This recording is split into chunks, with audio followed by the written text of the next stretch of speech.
네, 주식 고수들은 딱 한 개만 판다고 합니다. 딱 한 종목을 꼼꼼하게 파헤쳐보는 시간인데요. 오늘 갓 나온 이 리포트도 함께 할게요. 오늘 함께 이야기 나눠주실 분은요. 리서치알은 최성환 대표님이십니다. 대표님 어서 오세요. 안녕하십니까.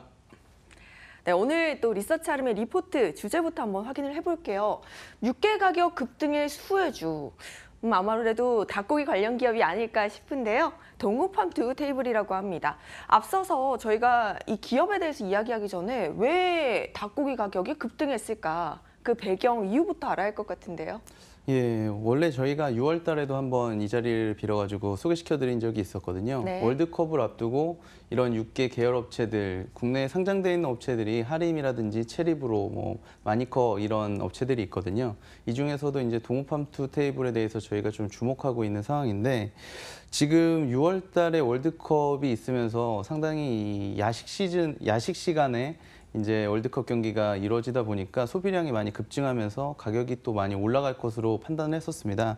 하지만 지난해 이미 이제 살충제 계란 파동이라든지 아니면 이제 그 조류 독감이 상당히 창궐을 하면서 상당 부분 이 농가들이 이 육개 생산량들을 많이 늘려놓은 상태였었거든요. 그런데도 이제 월드컵 그 소비량에 따라서 이런 부분들이 공급 과잉이 해소될 것이라고 판단을 했었는데 이런 부분들이 해소가 못 되고 있었습니다. 그래서 상반기까지 이 육개 계열 업체들의 실적들이 상당히 좀 안 좋아져 있는 상태고요. 육개 가격 자체도 제자리에 머물러 있었습니다. 1,600원대에 머물러 있었는데요. 최근 들어서 6월 말서부터 이제 폭염이 있지 않았습니까? 그렇죠. 7월 달서부터 연일 폭염이 있으면서 닭의 폐사 그 마리수가 지금 532만 마리 정도가 폐사를 했다고 합니다. 지금 보면 저희가 이제 그 연도별 양계 사육 두수를 그래프로 좀 준비를 해봤는데요. 이게 지금 국내에 살고 있는 그 닭의 어떻게 보면은 유통되는 숫자라고 보실 수가 있는데 그림이 좀 작게 보이는데 파란색 부분이 어떻게 보면은 그 육개 그러니까 우리가 먹고 있는 그런 닭들의 숫자라고 보실 수 있겠고요. 이게 지금 1억 1,000마리 정도가 됩니다. 그리고 위에 있는 이제 산란계 부분이 그 알을 낳는 그 계란을 낳는 닭의 숫자가 되겠고요. 그리고 위에 이제 종계라고 되어 있는 부분이 이제 이 육개를 낳는 그런 닭의 숫자라고 보실 수 있겠는데요. 보면은 지금 그 파란색 부분이 상당 부분 지금 증가를 올해 상반기 했다고 보시면 될 것 같고요. 이런 부분들이 지난해 이 그 산란계 쪽에 닭의 숫자를 많이 늘리게 되면서 육개 숫자들도 많이 증가를 하게 된 거라고 판단이 되는데요. 그러면서 지금 공급 과잉이 나와 있는 상황입니다. 그런데 지금 한 5만여 마리가 폐사를 하게 되면서 지금 이런 부분들이 6월 말 이후에 한 40% 정도 가격이 상승하는 효과를 나타냈거든요. 저희가 그 전에도 이제 6월 달까지 가격 그 그래프를 보시면은 상당 부분 그 저점에서 형성이 되어 있었다가 지금 그 6월 달이 지나가지고 지금은 그 원자재 가격 관련된 그런 그래프가 나오고 있는데요. 그래서 지금 닭고기 가격이 한 40% 정도 지금 증가하고 있기 때문에 이런 부분들이 3분기서부터 육개 계열 업체들의 상당한 수혜로 이어지게 될 것이고 그런 부분들은 상당한 영업이익률 개선 효과로 이어나갈 수밖에 없기 때문에 이런 부분들을 봤었을 때 지금쯤은 좀 이제 다시 주목해봐야 될 시점이 됐다 이렇게 말씀드릴 수 있겠습니다. 네, 그럼 이제 본론이죠. 왜 동호팜투 테이블이 육개 가격 상승의 수혜주인지, 이 동호팜투 테이블이 육개 시장 내에서 어떤 입지를 다지고 있는지 설명 부탁드릴게요. 예, 국내 시장에서는 하림이 지금 1등을 달리고 있고요. 하림이 그 가지고 있는 관계회사 올품이라는 회사까지 합쳐서 전체 비중이 한 26.9% 정도를 육개 시장에서 차지를 하고 있습니다. 그리고 동호팜투 테이블은 자회사인 참프레와 함께 15.9% 정도를 가지고 있는 국내 2위 업체라고 보시면 될 것 같고요. 이 동호팜투 테이블 같은 경우에는 사육이나 도축, 가공까지 전 과정을 이제 계열화시켜 있는 육개 계열 업체로 이제 하림에 더불어서 이제 2위 업체로 선두적인 업체로 잘 알려져 있습니다. 동사 같은 경우에는 올 상반기에도 상당히 영업 상황이 안 좋은데도 유일하게 이제 흑자를 기록했을 만큼 수익성 부분에서도 상당히 개선이 많이 되어 있는 업체라고 잘 알려져 있는 회사고요. 또 관계사로 이제 군산 도시가스라는 업체를 20.9% 정도 지분을 가지고 있는데 해당 사업 부분이 매 연도마다 안정적인 그런 수익을 거두고 있는 업체입니다. 네. 그래서 참프레와 이런 군산 도시가스가 영업의 수익으로 지분법이익에 잡히게 되거든요. 이런 부분들 때문에 지금 영업이익과 비슷한 순이익 규모를 가지고 있다. 이렇게 말씀드릴 수 있겠습니다. 그래서 상당히 경쟁사들보다는 수익이 좀 높은 그런 회사로 잘 알려져 있기 때문에 다른 기타의 업체들보다도 저희들이 이제 동업팜투테이블에 좀 집중을 하고 있는 상황입니다. 네, 그렇다면 또 한국인의 대표 야식, 간식하면 또 치킨을 빼놓을 수가 없는데요. 우리나라의 또 이 치킨 사랑 굉장한 걸로 알려져 있는데 실제로 다른 나라와 비교했을 때 1인당 닭고기 소비율이 어느 정도 차이가 나나요? 우리나라 같은 경우에는 1인당 닭고기 소비량이 지난해에 13.6kg 정도 된다고 이렇게 알려져 있거든요. 돼지고기보다는 좀 저조한 수치긴 하지만 그래도 우리나라 사람들이 육류 소비로는 2위에 랭크가 되어 있는 그런 분야라고 보실 네. 수 있겠고요.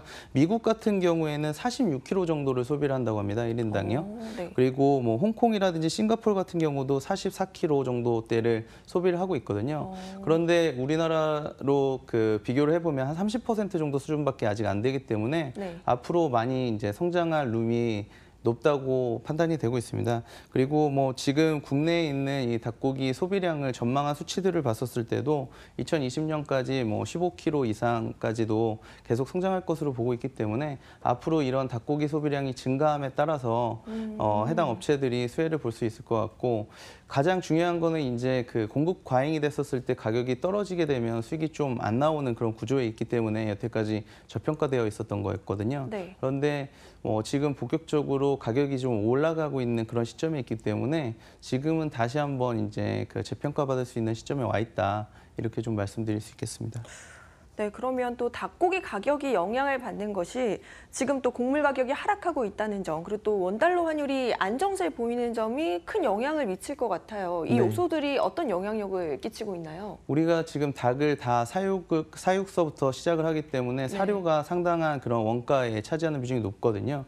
근데 지금 그 미국과 중국 간의 그 무역 분쟁이 일어나면서 미국에 있는 그 많은 대두나 대두박 같은 그 사료의 원재료가 지금 상당히 시장에 많이 풀려 있는 상황입니다. 원래는 중국에서 이런 부분들을 소비를 해줘야 되는데 관세를 많이 매기면서 시장이 지금 많이 풀리고 있는 상황이고 네. 그러면서 지금 가격이 많이 떨어지고 있는 상황입니다. 지금 대두박이라든지 옥수수 가격 같은 경우에 6월 들어서 한 5% 이상씩 좀 떨어져 있는 상황이거든요. 이런 부분들은 상당한 이제 원가 개선으로 나타날 수가 있겠고 네. 그리고 원달러 환율 같은 경우도 지금 달러가 약세 기조로 7월 달서부터 내려오면서 어떻게 보면은 수입하는 입장에서는 상당히 좀 좋은 영업 네, 환경에 있다 이렇게 말씀드릴 수 있겠습니다. 네, 이런 외부 요인에 또 닭고기 소비량도 증가하고 있어서 실적도 굉장히 기대가 됩니다. 동호팜투테이블 실적은 실제로 어떻게 될 것이라 보시나요? 네, 상반기에 어떻게 보면은 상당히 좀 영업 환경이 안 좋아지면서 그래도 영업이익률을 흑자를 기록하긴 했거든요. 한 18억 원 정도 네. 상반기에 기록을 했습니다. 그런데 이제 3분기 같은 경우에는 이번 달에 이미 이제 가격이 한 41.4% 정도 유가 가격이 올라왔기 때문에 네. 동사의 매출액이 한 694억 원, 그리고 영업이익 같은 경우에는 한 61억 원으로 상당히 그 상반기에 한 18억 원 대비해서는 상당 부분 개선이 될 것으로 보고 있기 때문에 3분기는 아마도 좀 시장에서 예상하지 못하는 어닝 서프라이즈가 나오지 않을까 이렇게 좀 기대를 하고 있는 상황입니다. 네, 지금 1, 2분기는 다소 저조했지만 3분기 어닝 서프라이즈도 기대되는 상황이다. 이렇게 말씀을 해주셨는데 지금 동호팜투테이블 주가가 네.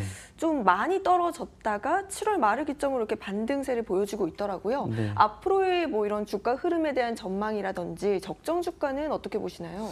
예, 지금 보면은 그 뭐 한국 육계협회나 이런 데 사이트에 들어가 보시면 네. 육계 가격이 매일매일 고시가 되거든요. 그래서 그런 부분들을 좀 참고하시면은 육계 가격이 상승한다 싶었을 때 네. 이런 종목에 대해서 관심을 갖는 그런 전략이 좀 바람직하다고 판단이 되고요. 네. 우리가 지금 어떻게 보면은 인플레이션 시대에 좀 살고 있는 상황입니다.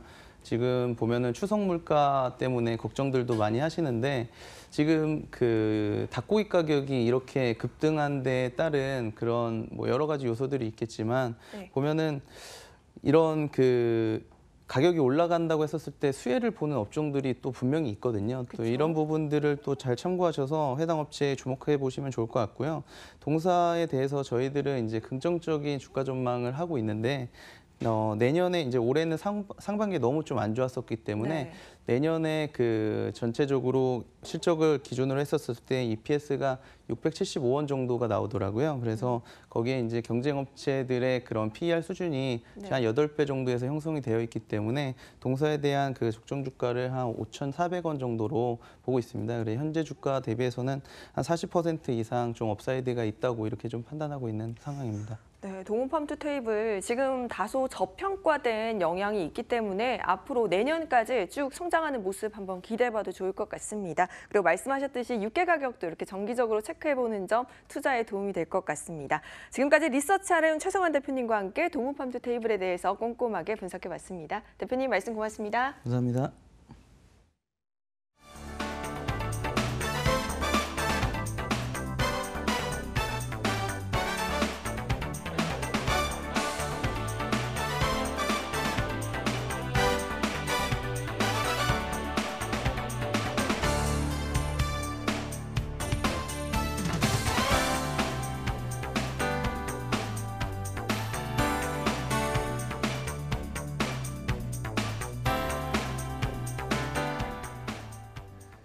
네, 우리 시장이 계속해서 0.3% 정도의 상승 탄력을 유지한 채 거래가 되고 있습니다. 이어지는 마감 전략 A+를 통해서도 다양한 전략 세워드릴 테니까요.